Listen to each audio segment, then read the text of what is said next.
Hello, what's up mga kaidol, no? So for today's video mga kaidol, so magbintura muna tayo ng ating laruan na MP Marble Gun.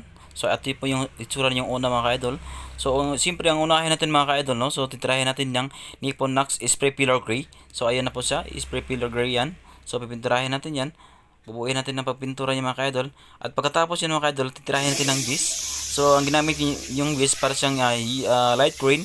So, mayroon akong tatlong kulay mga ka-idol. So, yung color ni mimix ko is beads, yellow at saka yung green.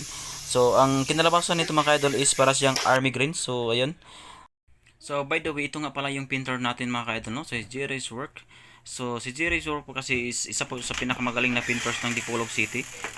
Kahit ano pong klaseng design ang gusto nyo, so kayang-kaya po ni Jerry yan. So actually nga pala, so ang gamit po nating pintura mga kaidol, no? So hindi yan basta-basta. So automotive paint po ho yan mga kaidol. So hindi po basta-basta matutuklap yan mga kaidol. So ayun po, pagkatapos natin mag-base mga kaidol, so ayun na po, pupunta tayo ng computer. So hanapin natin ng mga design ang gusto nyo. So kahit anong klaseng design po, tapos ukitin yan sa photo paper gamit yung cutter.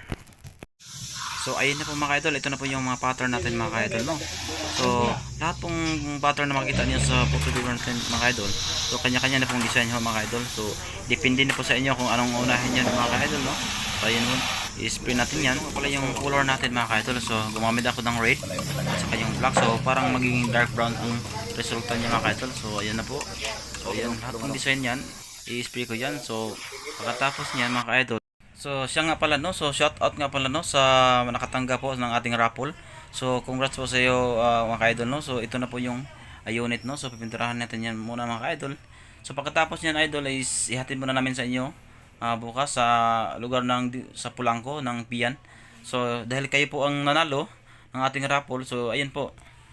So ayun na mga ka-idol, so ito na ang kinalabasan natin mga ka-idol, no? So nilagyan ko muna ng clear matte, so hindi ko na nakikita kung paano ko ito pininturahan ng clear matte mga ka-idol, no? So ito na, napakaganda ito mga ka-idol. So ito yung pangalawa nating gawa mga ka-idol, no? So yan, army green, army, kuwang-kuha talaga yung design niya mga ka-idol. So napakaswerte talaga makuha nito mga ka-idol, ano? So shout out na pala si Sir Ian Jed Mirapintes at saka si Dandy Hontiveros. Bali sila pong dalawang nakuha nito mga ka-idol. So congrats po sa iyo. So lahat pong yung laruan na ito mga ka-idol is bigay ko lang ito mga ka-idol, kahit pisong tuling hindi pa ako manghingi mga ka-idol. So bali nirequest po nila ito mga ka-idol, no. So shout out po nga pala. So at sa mga hindi pa nakapag-subscribe dyan, sana po mag-subscribe na po kayo, baka kayo na po ang susunod ng ating makukuha ng ating laruan. So maraming salamat po mga idol.